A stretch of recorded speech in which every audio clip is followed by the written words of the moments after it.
맷돌을 돌릴 때 가장 황당한 경우는 맷돌을 돌리려고 할 때 뭐가 없으면 황당하죠? 예, 손잡이가 없으면 황당합니다. 맷돌의 그 손잡이를 어처공이라고 한다고 합니다. 그래서 우리는 무언가 황당한 일을 당할 때면 어처구니가 없다는 표현을 사용하곤 합니다. 인생을 살다 보면 어처구니 없는 정말 터무니없고 말도 안 되는 상황을 종종 만나곤 합니다. 우리가 미국으로 오는 과정이라든지 또 미국에서 이민자로 살다 보면 가끔 그러한 황당한 때를 만나곤 하죠. 그리고 우리가 인간관계를 하다 보면, 그리고 사업을 진행하다 보면, 자녀를 키우다 보면 우리는 종종 터무니없고 어처구니 없는 상황을 만나게 됩니다. 인생의 모든 일뿐만 아니라 신앙생활에 있어서도 마찬가지입니다. 가끔 하나님께서도 우리에게 황당한 명령을 하실 때가 있습니다. 우리는 너무도 당연하게 A라는 길을 걸어가고 있는데 갑자기 전혀 예상하지 못했던 B라는 길을 하나님께서 가라고 명령하실 때가 있습니다. 개인적으로 저에게는 개척이 그러한 것이 아니었나 싶습니다. 지금이야 하나님의 뜻을 많이 이해하고 있지만 처음 개척을 할 무렵에는 그 하나님의 명령이 얼마나 황당하기도 하고 당황스럽기도 했는지 모릅니다. 우리 모든 성도님들 역시 마찬가지일 것입니다. 세상에 좋고 편한 일이 얼마나 많이 있습니까? 그래서 인생을 살아가면서 좀 폼나게 그러한 삶을 살아보고 싶은데 왜 하필이면 하나님께서는 나에게 이러한 어렵고 복잡한 일을 교회에서 그리고 이웃 가운데 성도로서 실천하며 살아가도록 나에게 명령하시는지 말씀하시는지 생각할 때마다 참 당황스러울 때가 많이 있습니다. 그런데 성경에서 하나님으로부터 황당한 명령을 받고 그 명령에 순종했던 사람들이 성경에 참 많이 나오고 있습니다. 아마 그 중에 제일 황당한 명령을 받은 사람이 누구인가 라고 물으신다면 저는 아마 이 선지자가 아닐까 싶습니다. 바로 우리 오늘 본문의 주인공 선지자인 호세아입니다. 그는 북이스라엘을 향해 하나님의 메시지를 선포했던 선지자였습니다. 호세아는 사역 초기에 하나님으로부터 두 가지의 명령을 받습니다. 그런데 그 명령의 내용이 일반적인 상식으로 생각하기에는 너무나도 터무니없고 어처구니 없는 그러한 명령이었습니다. 첫 번째 명령이 무엇입니까? 첫 번째 명령은 음란한 여인과 결혼하여 음란한 자식을 낳으라는 것입니다. 여러분, 이것이 말이 됩니까? 자신만을 사랑해주는 정숙한 여자와 결혼하여 착하고 정결한 자식을 낳는 것이 모든 남성들의 바람이며 그것이 정상일 것입니다. 그런데 하나님께서는 선지자에게 음란한 여인과 결혼하여 음란한 자식을 낳으라는 황당한 명령을 어떻게 하실 수 있단 말입니까? 호세아가 그 명령을 들었을 때 당황했을 표정이 제 눈에 아주 선하게 보입니다. 그런데 두 번째 명령은 첫 번째 명령보다 더 황당합니다. 다시 말해 말도 안 되는 의미로 자녀의 이름을 지어주라는 것입니다. 여러분, 자녀의 이름을 지어주는 것은 매우 중요하죠. 모든 부모님들이 자녀가 태어난 후에 그 자녀의 이름을 지어주기 위해서 우리는 몇 날이고 고민을 합니다. 저도 그랬던 기억이 있어요. 우리 아이들 이름을 지어주기 위해서 몇 날도 잠을 못 자고 고민했던 그러한 기억이 있습니다. 사실 사람의 이름 그 뜻 속에는 그 사람의 미래를 담고 있기 때문에 우리는 아무 이름이나 부르기 쉬운 대로 대충 부르는 것이 아니라 희망이 가득한 이름, 의미가 있는 이름, 많은 사람들에게 공감을 주는 이름, 그러한 이름을 지어주는 것이 당연합니다. 그러나 호세아는 음란한 여인 고멜과 결혼하여 세 자녀를 낳게 됐는데, 그래서 그 이름을 지어주는데 하나같이 다 부정적입니다. 어떻게 다 이름이 다 그런지 모르겠어요. 첫 번째 아이의 이름은 무엇입니까? 이스라엘입니다. 이스라엘은 이스라엘의 유명한 곡창지대의 지명입니다. 물론 지명으로 사람 이름 지을 수 있죠. 제가 대전에서 태어났으니까 우리 자녀 이름을 대전이라고 지을 수도 있습니다. 워싱턴이라는 이름도 있습니다. 뉴욕이라는 이름도 있을 수 있습니다. 그런데 그러한 지명으로 이름을 지으라고 명령하신 하나님의 특별한 의도가 있다는 것입니다. 그 의도가 1장 5절에 나옵니다. 호세아서. 그날에 내가 이스라엘 골짜기에서 이스라엘의 활을 꺾으리라 라고 말씀하십니다. 이 구절은 미래의 어느 날 이스라엘이 이스라엘 평야에서 완전히 멸망하게 될 것을 예언한 것입니다. 이스라엘이 대부분 다 산지인데요, 평야인 데가 있습니다. 이스라엘밖에 평야가 아닙니다. 그래서 싸울 때는 어디서 싸웁니까? 평야에서, 넓은 데서 싸우지 않습니까? 그래서 이스라엘 평야에서 주로 싸움을 합니다. 그런데 미래의 어느 날 그 이스라엘 그곳에서 이스라엘이 완전히 멸망할 것이랍니다. 한마디로 호세아의 첫 번째 아이의 이름의 의미는 멸망의 땅입니다. 둘째 아이와 셋째 아이의 이름은 더욱 노골적으로 부정적입니다. 둘째 아이의 이름은 무엇입니까? 로루하마입니다. 로루하마의 이름의 뜻은 무엇입니까? 긍휼히 여기지 않겠다라는 것이 그 이름의 의미입니다. 셋째 아이의 이름은 무엇입니까? 로아미입니다. 로아미의 이름 뜻은 무엇입니까? 나의 백성이 아니다라는 뜻을 가지고 있습니다. 여러분, 세상에 이렇게 회개한 이름이 어디 있습니까? 자식의 이름이 멸망의 땅입니다. 자식의 이름이 긍휼을 받지 못할 것이다 입니다. 자식의 이름이 나의 백성이 안 될 것이다, 못 된다라는 그런 의미입니다. 여러분, 왜 그러한 이름을 지어줘야 되는 것입니까? 그렇다면 왜 하나님께서는 선지자에게 이러한 비극적인 가정을 만들라고 명령하신 것일까요? 우리가 그 이유를 알아야지만이 호세아서 전체를 우리가 바르게 이해할 수가 있습니다. 바로 하나님께서는 호세아의 가정을 통해 이스라엘의 죄악을 지적하기 위해서였다는 것입니다. 다시 말해 콩가루 지방 같은 호세아의 가정이 지금 딱 이스라엘의 모습 그대로라는 것이에요. 호세아서 1장 2절에 보면 하나님께서 이렇게 선언하고 계십니다. 너는 가서 음란한 여자를 맞이하여 음란한 자식을 낳으라. 이 나라가 어디입니까? 바로 이스라엘입니다. 이 나라가 여호와를 떠나 크게 음란합니다. 이스라엘이 지금 하나님을 떠나 음란한 그런 나라가 되었다는 것입니다. 영적으로 음란하다는 뜻입니다. 이스라엘도 음란한 신부처럼 신랑 되신 하나님을 버리고 다른 신을 섬김으로 영적인 음란을 행하고 있다는 것이에요. 호세아의 아내 고멜이 호세아를 버리고 다른 남자의 품으로 간 것과 하나님의 백성이 하나님을 버리고 다른 신에게로 간 것, 두 가지가 매 한 가지라는 것입니다. 그러므로 호세아의 가정에 이스라엘, 로루하마, 로암미가 태어난 것처럼 이스라엘이 앞으로 엄청난 파괴적인 살육으로 고통을 받게 될 것이며 하나님의 긍휼하심이 그들에서 떠나겠고, 그러기에 이제부터는 그들이 더 이상 하나님의 백성이 될 수 없다라는 아주 강력한 하나님의 경고인 것입니다.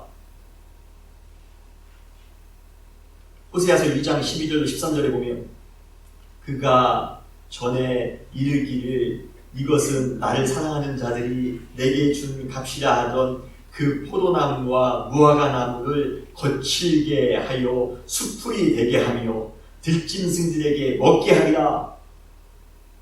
그가 귀 고리와 폐물로 장식하고 그가 사랑하는 자를 따라가서 나를 잊어버리고 향을 살라 바알들을 섬긴 그 시일대로 내가 그에게 벌을 주리라. 여호와의 말씀입니다. 이스라엘이여, 너희가 나를 버리고 세상을 쫓아가 세상을 섬기고 내가 너희에게 준 그 아름다운 포도나무들, 그 무화과나무들, 그것을 세상을 섬기는데 사용한다고 내가 그것을 거칠게 할 것이다. 내가 그것을 수풀이 되게 할 것이다. 너희에게는 하나도 그 먹이가 열매가 가지 못할 것이다. 내가 너희에게 벌을 주리라. 이렇게 날선 검을 사정없이 휘두르는 듯한 하나님의 엄청난 심판 앞에서 이스라엘 백성들이 할 수 있는 것은 하나도 없습니다. 사실 선지자 호세아가 활동했던 그 시기는 북이스라엘의 여로보암 2세 때에 선지자가 활동을 했습니다. 그 시기는요, 북이스라엘 역사상 가장 부강했던 때입니다. 그러면 하나님께서 은혜를 주셔서 우리를 이렇게 부강하게 하셨으니 기쁨으로 감사함으로 주님만 섬기며 주님의 영광을 위해 이스라엘 백성들이 살았다면 얼마나 좋았을 것입니까? 그런데 이스라엘은 오히려 하나님을 떠나 우상 숭배에 빠집니다. 하나님의 말씀대로 하나님의 명령대로 순종하며 살아가는 것이 아니라 세속의 욕심과 허황된 것을 탐닉하며 살아갑니다. 부정과 부패를 일삼으며 살아갑니다. 그러니 그들이 어찌 하나님의 시험을 피할 수가 있겠습니까? 어떻게 하나님의 시험을 피할 수가 있겠어요? 사랑하는 성도 여러분, 그런데 비단 이스라엘 뿐이겠습니까? 여러분들은 안 그러세요? 현대를 살고 있는 우리가 호세아 당시 이스라엘보다 영적으로 더 낫다라고 여러분 자신하실 수 있으십니까? 우리는 정말로 우리의 삶 속에서 하나님만을 섬기며 살아가고 계세요? 하나님을 우리의 영원한 신랑으로 인정하고 그분께만 우리의 마음을 온전히 드리며 사랑하며 섬기며 살고 있느냐는 것입니다. 하나님보다는 돈이, 하나님보다는 사업이, 하나님보다는 자녀가, 하나님보다는 친구가, 하나님보다는 편리한 삶이 우리의 중심이 되어 우리의 삶을 혹시 끌고 가고 있지는 않습니까? 그렇다면 우리 역시 하나님을 버리고 세상의 바알을 따라가고 있는 중입니다. 이스라엘과 똑같이 영적으로 가늠하고 있는 것이라는 것이에요. 그러한 우리를 향해서도 하나님의 심판은 그대로 유효합니다. 내가 너에게 벌을 주리라.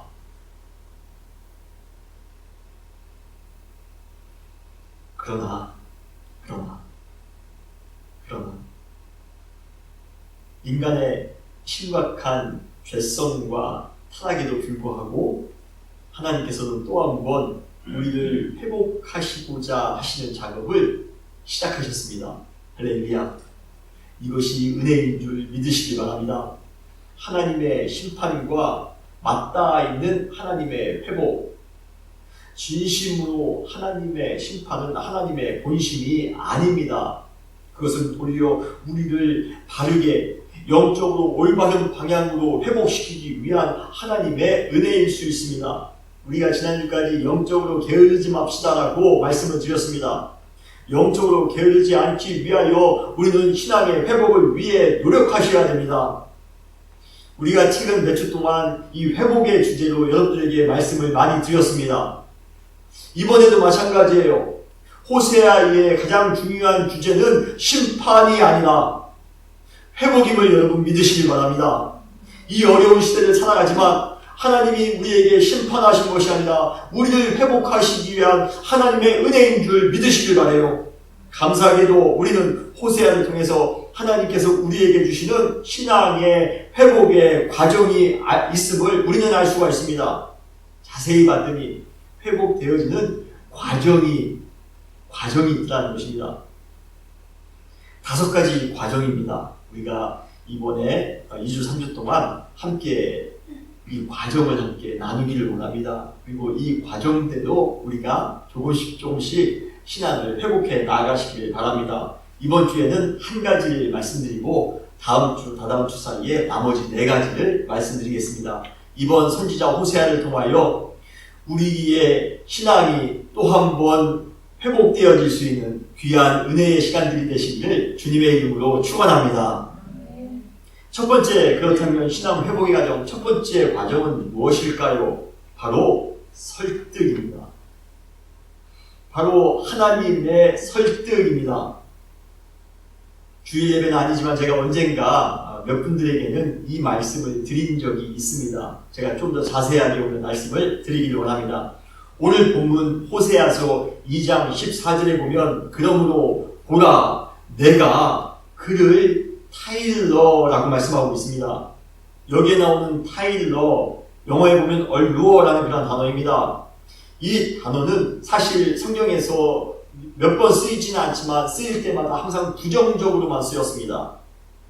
그래서 꼬시다 아니면 유혹하다 라는 단어로 사용되어집니다. 그런데 긍정적인 의미로 사용될 때는 어떠한 목적을 이루기 위해 아주 강하게 설득하다라는 그러한 표현이기도 합니다. 하나님께서는 이 단어를 지금 의도적으로 사용하시는 것 같아요. 이스라엘 백성들이 고멜처럼 세상의 것을 유혹하기 위해 노력합니다. 그렇지만 하나님께서는 이 단어를 역으로 우리에게 사용하고 계십니다. 내가 너희를 지금 유혹하고 있어. 내가 너희를 지금 강하게 설득하고 있는 중이다. 하나님께서는 이스라엘 백성들이 하나님을 떠나 이방신을 섬기며 부정과 부패로 죄악 가운데 살아가도록 내어버려 주시는 것이 아니라 그들을 강하게 설득하여 그들의 잘못을 고치기를 원하셨던 것입니다. 여러분 믿으십니까? 고집스럽게 죄의 길로 걸어가는 것을 좋아하는 인간과 그러한 인간을 끝까지 설득하심으로 생명의 길로 인도하시기를 원하는 하나님의 사이에 여러분 기필코 승리하는 분은 바로 항상 하나님이심을 여러분 믿으시길 바랍니다. 우리가 죄 가운데 살아갈 때 하나님의 뜻대로 순종하지 않고 우리의 생각대로 어리석게 살아갈 때 영적으로 무감각하며 영적으로 무기력하게 살아갈 때 전혀 유익하지 않은 것을 우리의 마음 가운데 두며 우리의 생각 가운데 둠으로 어리석게 살아갈 때 잘못된 습관에 젖어 분별력을 잃으며 살아갈 때 그때마다 주님께서는 나에게 찾아오셔서 새로운 삶으로 전환할 수 있도록 아주 강하게 설득하고 계심을 여러분 믿으시기 바랍니다. 하나님은 설득하신 하나님이십니다. 그런데 여기서 중요한 것은 그러한 설득이 인간의 요구에 의해서 시작된 것이 아니라 하나님, 제가 하나님이 필요합니다 라고 우리가 먼저 하나님 앞에 나아감으로 시작되어진 것이 아니라 하나님께서 먼저 우리 인간에게 찾아오심으로써 시작되었다는 것입니다. 성경에 어디에도 인간이 먼저 하나님 앞에 나아갔다라는 그러한 구절을 찾아볼 수 없습니다. 모든 것이 다 하나님이 죄 많은 인간에게 찾아오셨다는 내용이 바로 성경의 내용입니다. 하나님을 떠나 세상에 도취되어 영적인 간음을 범하고 있는 인간이 자기 스스로 자기의 죄를 깨닫고 하나님 앞에 먼저 나올 가능성은 전혀 없어 보입니다. 죄인된 인간은 태생적으로 하나님과 멀어지려는 그러한 습성을 가지고 있습니다. 만약 그러한 인간을 그냥 내어버려 둔다면 하나님과 인간과의 사이는 인간과의 그 관계는 수습할 수 없을 정도로 멀어질 수밖에 없습니다. 여러분 이것을 유기의 형벌이라고 합니다. 감옥 가는 형벌보다도 우리 인간에게 가장 비참한 형벌이 무엇일까? 바로 저는 이 유기의 형벌, 내어버려 두는 형벌이라고 생각합니다. 바울은 로마서에서 이렇게 말씀하고 있습니다. 로마서 1장 24절에 보면 그러므로 하나님께서 그들의 마음의 정욕대로 더러움에 내어버려 두사 그들의 몸을 서로 욕되게 하게 하셨으니 라고 말씀하고 있습니다. 그냥 정욕대로, 그냥 더러운 대로 내어버려 주셨다는 것입니다. 인간은 그냥 자기 마음대로 살아가도록 내어버려두면 알아서 망하는 존재, 알아서 망가지는 존재가 바로 인간입니다. 그러나 하나님께서는 우리가 그렇게 사는 것을 결코 원하지 않으셨기 때문에 우리 인간을 설득하기 위해 우리 가운데 먼저 찾아온 것입니다. 여러분, 이것이 바로 은혜인 줄 믿으시길 바랍니다. 사실 하나님의 입장에서 보면 하나님께서는 하나도 아쉬울 것이 없는 분이십니다. 오히려 호세아서에 나오는 하나님은 우리 인간을 심판하시겠다라고 단단히 벼르고 계신 분이십니다. 솔직히 이러한 상황에서 간절히 설득해야 될 사람은 하나님이 아니라 바로 우리 인간입니다. 우리 인간은 어떻게 해서든지 하나님을 설득해서 심판을 면해야만 합니다. 그런데 우리 인간은 정말 한없이 잠잠하기만 합니다. 하나님을 설득할 마음이 정말 1%도 없어 보입니다. 죄 가운데 계속 행하며 살아갑니다. 염려하며 절망하며 걱정하며 시기하며 질투하며 욕심부리며 미워하며 매일같이 살아갑니다. 이것이 우리 인간이 가지고 있는 한계예요. 그러한 인간이 하나님 앞에 스스로 나온다? 여러분, 그러할 가능성은 전혀 없습니다. 호세아서 3장 1절에 보면 하나님께서 호세아에게 또 한 번 황당한 명령을 하십니다. 호세아를 버리고 다른 남자를 만나서 살고 있는, 그래서 아주 호세아 가정을 쑥대밭으로 만든 아내 고멜을 다시 데려와 사랑하라는 것입니다. 3장 1절에 보면 너는 또 가서 타인의 사랑을 받아 음녀가 된 그 여자를 사랑하라. 여러분은 사랑할 수 있겠습니까? 나를 버리고 떠난 배우자를 우리가 또 사랑할 수 있겠어요? 자신을 버리고 집을 나간 아내가 뭐가 보기 좋다고 집에 또 들이겠습니까?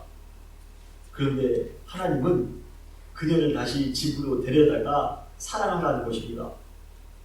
그렇다면 하나님께서 호세아에게 그러한 명령을 하신 이유가 무엇 때문일까요? 이것도 뭔가 하나님이 우리에게 보여주시기 위한 그런 의도이지 않을까요?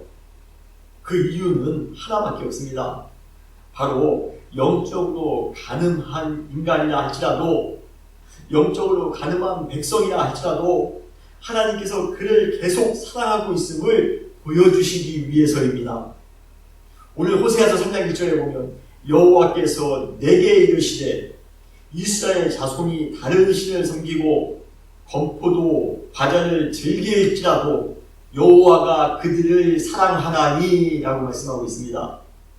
이스라엘이 다른 신을 만나 지금 희희락락 즐기고 있습니다. 그런데도 불구하고 우리 하나님은 그 사람을 그래도 여전히 사랑하신답니다. 허물이 크고 죄가 많은 우리 인간은 분명히 심판의 대상입니다. 그런데도 불구하고 우리 하나님은 그러한 우리를 사랑하신다는 겁니다. 우리가 원수 되었을 때, 우리가 죄인이었을 때, 우리가 하나님의 뜻대로 살지 않을 때, 연약할 때, 그럼에도 불구하고 하나님은 우리를 여전히 사랑하신다는 거예요. 여러분, 이 얼마나 큰 은혜입니까? 우리가 연애할 때 보면 서로가 똑같이 사랑하는 것처럼 보입니다. 그러나 자세히 보면 서로 똑같이 50대 50으로 사랑하는 것이 아니라 자세히 보면 그 둘 중에 상대방을 더 사랑하는 사람이 있습니다. 그렇죠? 그것을 우리가 어떻게 알 수 있습니까? 더 사랑하는 사람이 항상 먼저 상대방에게 먼저 찾아갑니다. 그렇죠? 여러분도 그러한 경험이 다 있으시죠? 저도 과거에 제 아내와 사귀었을 때 보면 그러한 경험이, 그러한 기억이 있는 것 같습니다. 누가 먼저 찾아갔는지는 제가 여러분들에게 말씀드리지는 않겠지만 지금도 의견이 많이 갈리고 있어요. 그런데도 불구하고 먼저 좋아하는 사람에게 찾아가더라는 것입니다. 서로 속상해서 다툴 때가 있죠. 그런데도 사랑하는 사람이 먼저 가서 풀려고 합니다. 부모와 자식의 관계에 있어서 보면 자녀가 부모님을 찾아가는 경우보다 부모가 자녀에게 먼저 찾아오는 경우가 훨씬 많습니다. 그 이유가 뭡니까? 바로 자녀를 향한 부모의 사랑이 훨씬 더 크기 때문에 그렇습니다. 사랑하는 사람이 먼저 찾아가는 것이에요. 하나님께서 아쉬울 것이 하나도 없는데도 불구하고 우리에게 먼저 찾아오시는 이유가 무엇 때문입니까? 바로 우리를 더욱더 사랑하시기 때문에 그렇습니다. 먼저 우리에게 찾아오셔서 우리가 심판에 들어가지 않도록 설득하시는 것입니다. 결국 하나님께서 우리에게 먼저 찾아오셔서 설득하시는 이유는 무엇입니까? 우리를 더 많이 사랑하시기 때문에 그렇습니다. 죄를 지었는데도 불구하고 탕자처럼 주님을 떠났는데도 불구하고 매일같이 주님을 버리며 살아가는데도 불구하고 세상을 바라보면서 내 욕심대로 살기에 바빴지만 우리 주님은 그런데도 불구하고 우리를 바라보시면서 안타까워하시고 결국에는 사랑하시기 때문에 우리에게 먼저 찾아오셨던 것입니다. 사랑하는 성도 여러분, 주님이 우리를 사랑하심으로 우리를 또 한번 설득하기 위하여 부족함도 있고 연약함도 있지만 그럼에도 불구하고 그런 거 하나도 보시지 않아 하시고 우리에게 먼저 찾아오시는 그 사랑의 주님이심을 믿으시기를 주님의 이름으로 축원합니다. 그런데 하나님의 설득이 우리의 가슴을 더욱더 뭉클하게 하는 이유가 있습니다. 그 이유는 무엇입니까? 하나님의 설득은 단순히 몇 번 형식적으로 하다 마는 것이 아니라 2번 해보고 3번 해본 다음에 설득이 안 되면 이 사람은 설득이 안 되는 사람인가 보다 끝내는 그런 분이 아니라 우리가 설득될 때까지 끝까지 인내하면서 우리를 사랑하시기 때문입니다. 여러분 믿으십니까? 호세아서 11장 7절에 보면 내 백성이 끝끝내 내게서 물러가나니 비록 그들을 불러 위에 계신 이에게로 돌아오라 할지라도 일어나는 자가 하나도 없도다. 하나님의 고백이에요. 이 백성이 끝끝내 내게서 물러가나니 그러지 말고 돌아오라고 하는데도 불구하고 일어나는 자가 하나도 없도다. 이 구절은 하나님의 백성들 이스라엘이 하나님께로 돌아오라고 설득하는데도 불구하고 끝끝내 설득당하지 않았다는 것을 우리에게 말씀해주고 있습니다. 그러면요, 이제 하나님이라 할지라도 포기할 법합니다. 그렇게 많이 설득했는데요.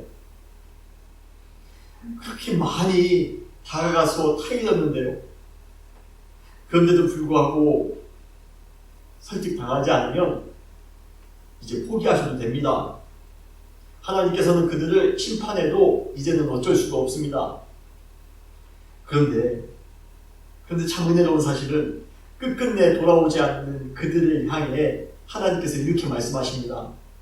호세아서 11장 8절 다음 말씀이에요. 에브라임이여 내가 어찌 너를 욕했느냐. 이스라엘이여 내가 어찌 너를 버리겠느냐. 내 마음이 내 속에서 돌이키어 나의 긍휼이 온전히 불붙는 듯 하도다 라고 말씀하고 계십니다. 할렐루야. 참 은혜로운 하나님의 선언이 아닐 수가 없습니다. 이스라엘 백성들은 끝끝내 하나님께로 돌아오지 않았는데 하나님께서는 오히려 뜨거운 긍휼의 마음을 가지고 끝까지 그들을 버리지 않겠다는 것입니다. 우리가 허물이 많다고 할지라도 하나님을 우리가 한두 번 배반했습니까? 우리의 감정대로 하나님을 멀리하며 살아갈 때가 얼마나 많이 있었습니까? 그래서 끝끝내 하나님에게서 물러가는 삶을 살아갔습니다. 나 이제는 주님 믿지 않을 것이다. 나를 축복해 주지 않는 주님, 내가 원하는 대로 이루어지지 않는 주님, 나는 그 주님을 버릴 것이다. 우리가 몇 번 주님을 버렸습니까? 그런데도 불구하고 주님께서는 우리를 생각할 때마다 긍휼이 막 불붙는 것 같습니다. 도저히 버릴 수가 없어요. 도저히 심판할 수가 없습니다. 내가 어찌 너를 놓겠느냐? 내가 어찌 너를 버리겠느냐? 찬송가 512장 2절 우리가 몇 주 전에도 한번 나눈 기억이 있습니다. 이런 가사가 있죠. 어서 돌아오, 어서 돌아만 오. 우리 주는 날마다 기다리신다오. 밤마다 문 열어놓고 마음 졸이시며 나간 자식 돌아오기만 밤새 기다리신다오. 자식은 들어올 마음이 하나도 없어 보이는데 아버지 되신 하나님은 문을 열어놓고 이제 나올까 저제 나올까 기다리신답니다. 하나님의 기다리심은 몇 번 시도하다 마는 기다림이 아니라 모든 일이 완벽하게 이루어질 때까지 끝까지 기다리시는 그러한 기다림입니다. 설득하시고 또 기다리시고 그러다 끝내 그들이 돌아오지 않을지라도 또다시 설득하시고 기다려주시고 설득하고 기다려주시고 그것을 무한 반복하시면서 드디어 우리가 하나님을 찾을 때까지 그래서 온전히 그분의 뜻대로 살기로 다짐하는 그 순간까지 하나님께서는 계속해서 인내함으로 우리를 설득하시며 기다리고 계심을 여러분 믿으시길 바랍니다. 우리는 지금까지 이 핑계 저 핑계 대면서 하나님께 돌아오기를 미루었습니다. 어느 때는 세상의 방식대로 세속의 요구대로 파묻혀 그 흥에 도취되어 하나님께 돌아오는 것을 거부한 때도 있었습니다. 그러나 그 모든 순간에도 탕자와 같이 우리가 다시 하나님께로 돌아오기를 간절히 바라시면서 뜨거운 궁율로 계속 우리를 설득하고 계심을 여러분 믿으시기 바랍니다. 우리가 하나님의 설득을 이길 수가 없습니다. 우리가 설득 당할 때까지 끝까지 설득하시는 분을 우리가 어떻게 이길 수가 있겠습니까? 그러나 하나님의 설득에 설득을 당하는 것처럼 큰 축복은 없습니다. 여러분, 오늘 한날 또 주님이 우리 가운데 찾아오십니다. 우리를 설득하기 위하여, 우리를 또 한번 하나님의 백성으로 세워주시기 위하여, 하나님의 자녀가 되어 하나님의 뜻대로 살아갈 수 있도록 하기 위하여, 오늘 또 하나님은 우리에게 설득하시기 위하여 오십니다. 제발 이제는 좀 설득을 당합시다. 이 핑계 저 핑계 대지 마시고요. 내 상황만 주장하지 마시고요. 이번만큼은 주님의 설득에 설득당하시는 우리 사랑하는 모든 성도님들이 되시기를 주님의 이름으로 축원합니다. 그런데 하나님의 설득 중 가장 클라이막스가 있습니다. 그것은 무엇입니까? 바로 십자가의 설득입니다. 그분은 우리를 위해 십자가의 죽으심으로 아주 강력한 설득을 하셨습니다. 십자가는 내가 십자가에 죽을 만큼 너희를 사랑한다는 선언이며 또 설득입니다. 십자가에서 죽으시면서까지 우리에게 하셨던 예수 그리스도의 설득에 설득당하지 않을 인생이 이 세상에 어디 있겠습니까? 신앙 회복의 첫 번째 단계는 무엇입니까? 바로 하나님의 설득에 설득을 당하는 것입니다. 오늘 주님께서는 우리를 설득하십니다. 오늘 이 시간 우리를 향해 설득하시는 하나님의 설득에 여러분 귀를 기울이시기를 바랍니다. 성령님이 귀 있는 자들에게 주시는 그 말씀을 여러분 들으시기를 바랍니다. 우리를 끝까지 타일러 설득하시는 하나님의 음성을 들으세요. 세상의 것에 마음이 빼앗겨 의미 없고 가치 없는 것에 우리의 인생을 걸며 살아갈 것이 아니라 하나님의 뜻에 순종하며 살아가고도 아름다운 인생을 살아가기 위해 제발 오늘만큼은 우리가 하나님의 설득에 설득당합시다. 오늘 주님, 오늘도 부족한 우리에게 먼저 찾아오셔서 우리를 설득해 주심을 감사합니다. 우리를 타일러 주심을 감사합니다. 우리는 굳은 마음이다. 완악한 마음이다. 강팍한 마음이다. 우리가 하나님 앞에 먼저 나아갈 그러한 생각을 하나도 하지 못했는데, 그래서 우리는 매일과 같이 더 망가지는 삶을 살아갔는데, 그런데 주님, 오늘 주님이 먼저 우리에게 찾아오셔서 우리를 설득해 주심을 감사합니다. 크신 사랑은 아주 불붙는 그러한 궁의를 가지고 우리를 버리지 아니하시고 설득해 주심을 감사합니다. 주님, 이제는 우리가 설득당하겠습니다. 주님을 위해서 헌신하며 살겠습니다. 여러분, 신앙의 회복을 원하십니까? 첫 번째 단계입니다. 하나님이 우리를 설득하기 위하여 찾아오셨다는 것, 그리고 제발 그 설득의 소리를 들으시고 우리 모두 다 설득을 당하시는 그러한 은혜의 백성들이 되시기를 주님의 이름으로 축원합니다. 다시 기도하시겠습니다.